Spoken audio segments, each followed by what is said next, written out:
the Cold War-like contest between the US and China. News analysis. For decades, Washington bet that trade and technology would bind China into a more open, rules-based order.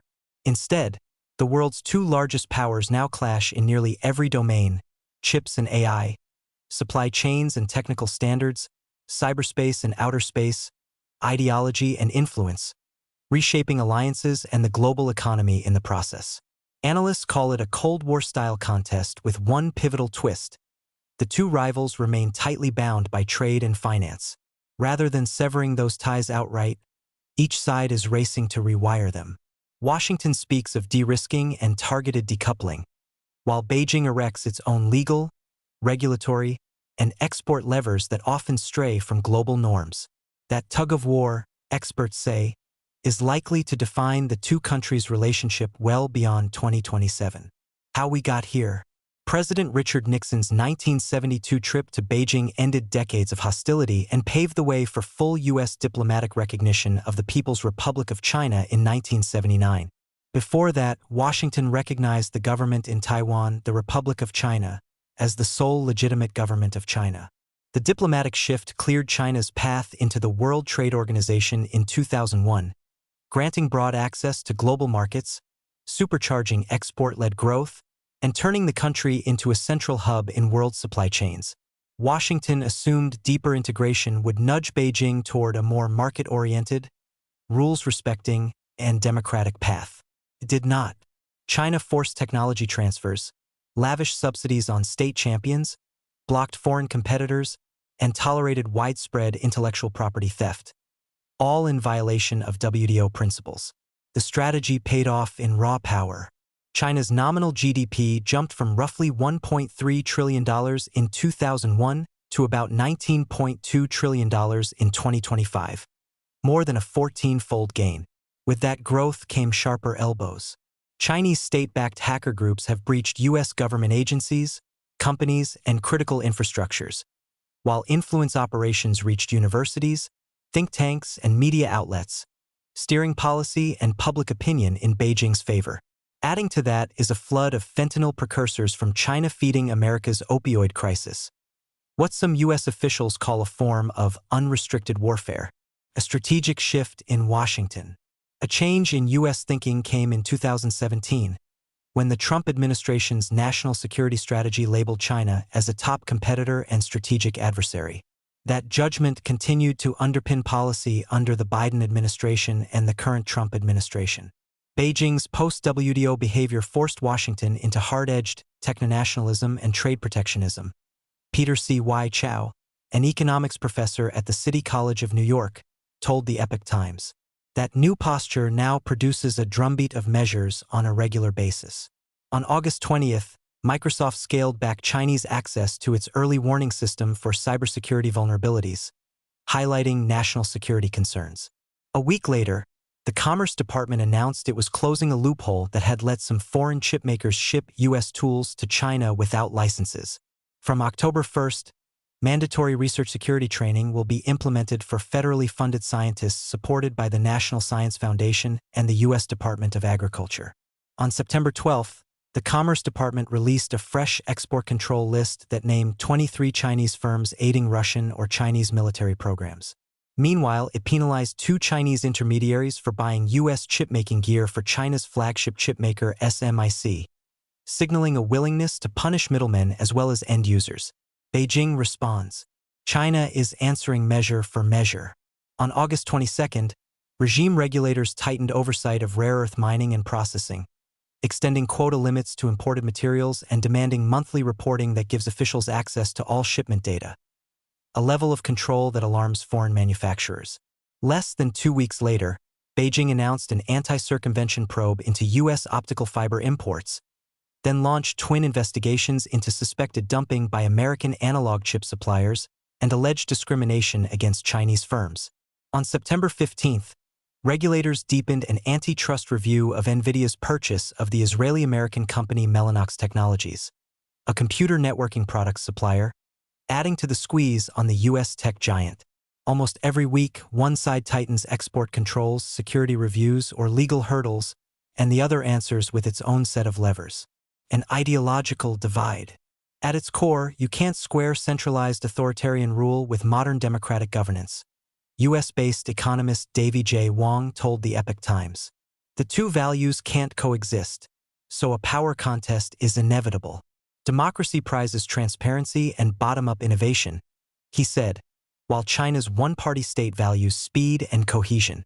That cohesion serves one purpose, said Shun Rongqin, an international business professor at Canada's York University. For the Chinese Communist Party, regime survival takes absolute precedence, even at the expense of the economy or people's livelihoods, Shun told the Epoch Times. The priorities could not be farther apart, said Henry Lee, a Maryland-based economist and China analyst.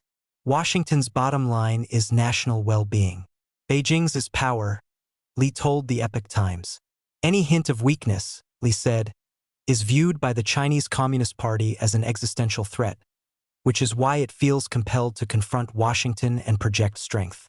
If that power is challenged, he warned, the party will have no problem resorting to annihilating measures, even self-destructive ones. He noted a similar mindset in 1989, when tens of thousands of troops and hundreds of armored vehicles crushed peaceful pro-democracy protesters in Tiananmen Square. U.S. leaders, by contrast, face a very different constraint, Chow noted. If the economy stumbles, American voters can punish policymakers at the ballot box, he said, limiting how far Washington can push before job losses or inflation become political liabilities.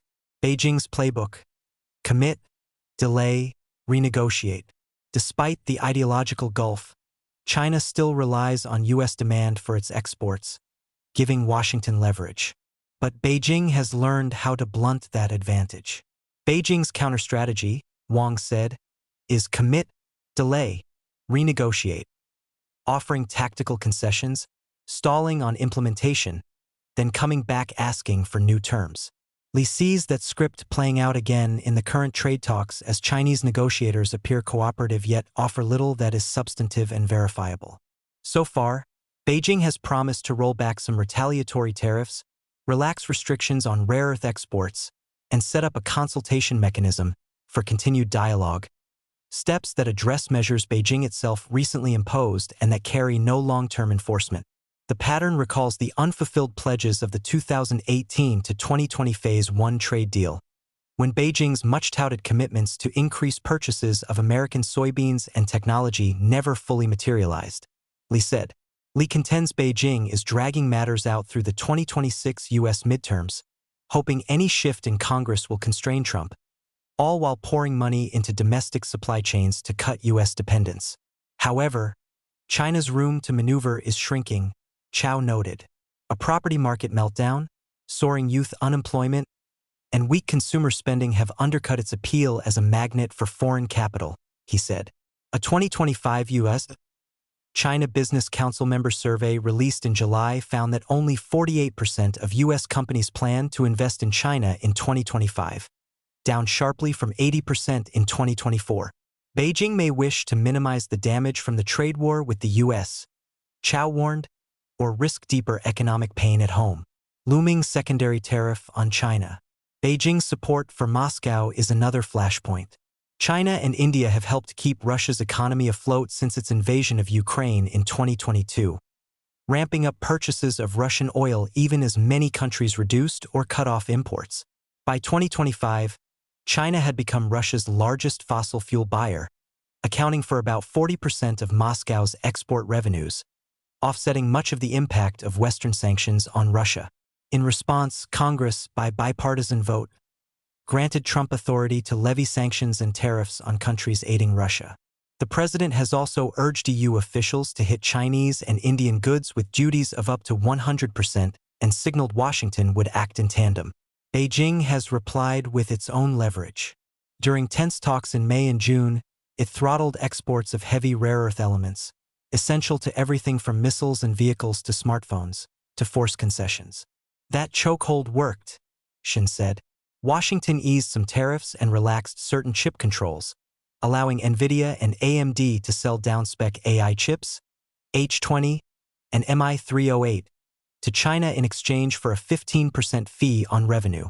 Shun argues the deal actually favors the United States because it keeps Chinese developers locked into NVIDIA's Compute Unified Device Architecture ecosystem, slowing their homegrown alternatives. Whether that deal sticks with Beijing remains uncertain.